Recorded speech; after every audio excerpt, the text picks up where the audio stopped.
ಅನುಭವವೇ ದೊಡ್ಡ ಗುರು ಎಂಬ ಗಾದೆ ಮಾತು ಜೀವನದ ಒಂದು ಮಹತ್ವದ ಸತ್ಯವನ್ನು ನಮಗೆ ತಿಳಿಸುತ್ತದೆ. ಪುಸ್ತಕಗಳಿಂದ, ಉಪನ್ಯಾಸಗಳಿಂದ ಅಥವಾ ಇತರರ ಸಲಹೆಗಳಿಂದ ನಾವು ಸಾಕಷ್ಟು ಜ್ಞಾನವನ್ನು ಪಡೆಯಬಹುದು. ಆದರೆ ನಿಜವಾದ ಪಾಠಗಳು ನಮ್ಮ ಜೀವನದಲ್ಲಿ ಸಂಭವಿಸುವ ಘಟನೆಗಳಿಂದಲೇ ಬರುತ್ತವೆ. ನಾವು ಎದುರಿಸುವ ಸಂತೋಷ, ದುಃಖ, ಜಯ, ಸೋಲು ಇವೆಲ್ಲವೂ ನಮ್ಮನ್ನು ನಿಧಾನವಾಗಿ ರೂಪಿಸುತ್ತವೆ. ಒಂದು ತಪ್ಪು ಮಾಡಿದಾಗ ಅದರ ಪರಿಣಾಮವನ್ನು ಅನುಭವಿಸಿದ ಮೇಲೆ ಮಾತ್ರ ಅದರ ಮೌಲ್ಯ ನಮಗೆ ಸ್ಪಷ್ಟವಾಗುತ್ತದೆ. ಆಗ ಇನ್ನೊಮ್ಮೆ ಹೀಗೆ ಮಾಡಬಾರದು ಎಂಬ ಅರಿವು ನಮ್ಮೊಳಗೆ ಗಾಢವಾಗಿ ನೆಲೆಸುತ್ತದೆ. ಇದೇ ಅನುಭವದ ಶಕ್ತಿ. ಅದು ಮಾತಿನಲ್ಲಿರುವ ಜ್ಞಾನಕ್ಕಿಂತ ಹೆಚ್ಚು ಪರಿಣಾಮಕಾರಿ. ಅನುಭವ ನಮಗೆ ಸಹನೆ, ಧೈರ್ಯ ಮತ್ತು ವಿವೇಕವನ್ನು ಕಲಿಸುತ್ತದೆ. ಜೀವನದ ಪಯಣದಲ್ಲಿ ಎಲ್ಲವೂ ನಮ್ಮ ಇಷ್ಟದಂತೆ ನಡೆಯುವುದಿಲ್ಲ. ಕೆಲವೊಮ್ಮೆ ಕಷ್ಟಗಳು ನಮ್ಮ ಮುಂದೆ ದೊಡ್ಡ ಪರ್ವತಗಳಂತೆ ನಿಂತಿರುತ್ತವೆ.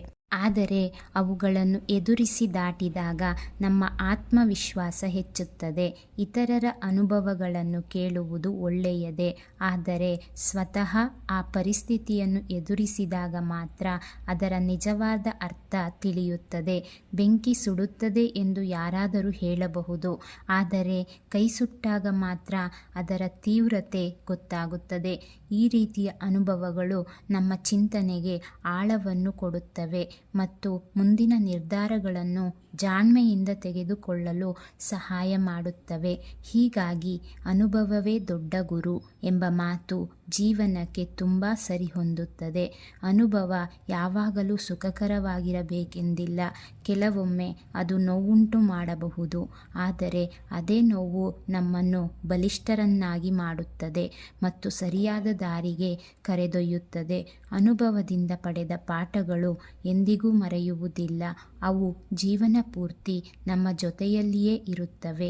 ಆದ್ದರಿಂದ ಪ್ರತಿಯೊಂದು ಅನುಭವವನ್ನು ಪಾಠವಾಗಿ ಸ್ವೀಕರಿಸಿ ಅದರಿಂದ ಕಲಿಯುವ ಮನಸ್ಸು ಹೊಂದಿದವನೇ ಜೀವನದಲ್ಲಿ ನಿಜವಾದ ಜ್ಞಾನಿ.